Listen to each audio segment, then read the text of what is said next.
টি-20 ক্রিকেটের সবচেয়ে বেশি 50 ডেভিড ওয়ার্নার 108টা করেছেন, বিরাট কোহলি পাক্কা 100, যেটা তিনি সবশেষ ম্যাচে স্পর্শ করেছেন। ক্যাপ্টেন একটা ম্যাচ জয় ইনিংস ছিল তার ব্যাটে।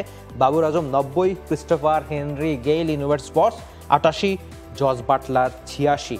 100তম 50 দিনে দারুণ একটা জয় বিরাট কোহলি। তবে আরেকটা ম্যাচে কিন্তু করুণ নায়ার কামব্যাক করেছেন, রান আউটের হ্যাটট্রিকের ম্যাচ ছিল। দারুণ ম্যাচ ছিল দিনের ম্যাচটাতে।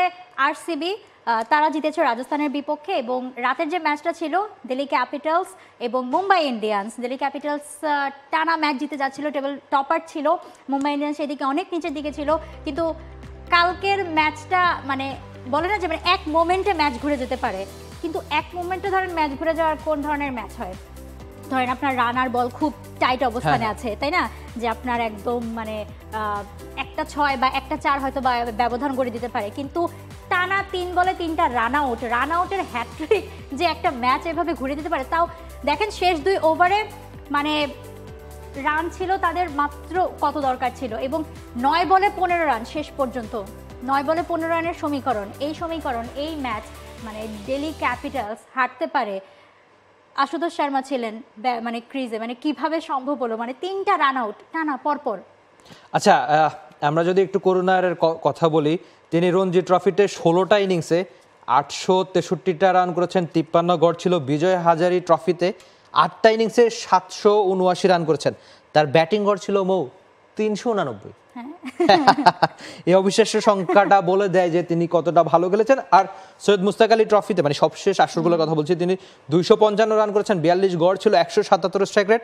আইপিএলে প্রথম ম্যাচে 40 বলে 89 রানের একটা ইনিংস করেছেন, মানে খেলেছেন এমন একটা। আগের 4টা ম্যাচে করুণ নায়ারকে নেওয়া হয়নি, এবারে আজকের ম্যাচে কালকের ম্যাচে নামানো হয়েছিল।